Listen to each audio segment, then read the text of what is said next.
Ben. He's 21 years old. He used to walk in the streets of Paris, and in particular towards Notre Dame, where the mythical and historical bookstore Shakespeare and Company is hidden. In this bookstore, he will spend hours reading, gently browsing through books, but also meeting his friends. And like many, he was hoping one day to find his soulmate there. Enchanté.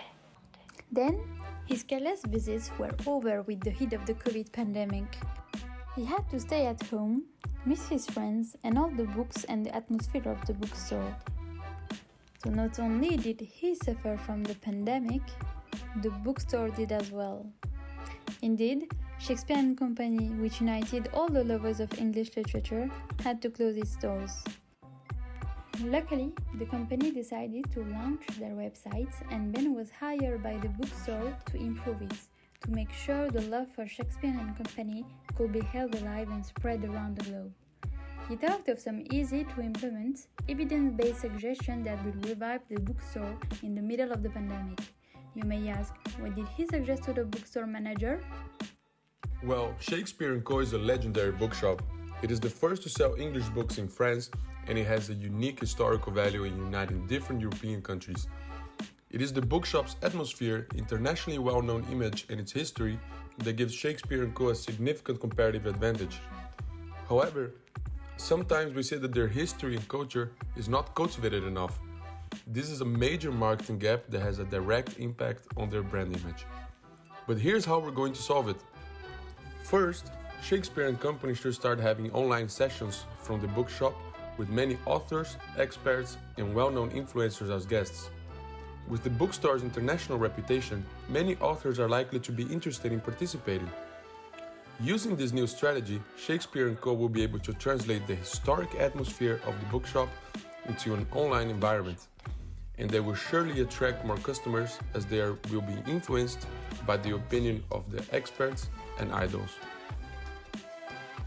The second recommendation is based on the historical heritage of the bookstore. Since they first started as a second-hand books company, I propose that the company start selling second-hand books using a click and collect option. This will help Shakespeare & Co. have more involved customers, especially because the second-hand books also have an environmentally friendly cause behind them. It can be marketed as giving a second life to books and as recycling, which will multiply customers ever more. Third, I recommend Shakespeare & Co. to create online book clubs. The idea is to create a questionnaire that customers can fill in, and depending on how you answer, you get assigned to your own book club. This will be marketed as giving a place for like-minded people to spend time with each other and discuss the books they read. As a result, people will be proud members of the club.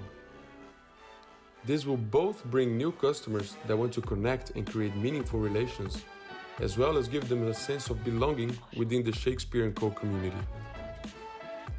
My fourth and final recommendation would be to have a membership strategy of the bookstore that gives customers the choice to pay how much they want to contribute, ranging from somewhere of 40 to 400 euros. Since the culture of the company is about cooperation and social interactions, customers will be more willing to give and make donations.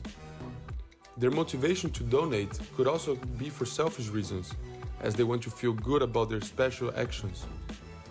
For this reason, they should also have a dedicated homepage on the website showing the top 30 donors. With all of my recommendations, I am convinced that Shakespeare & Co. can survive the COVID pandemic and keep on spreading their good spirit.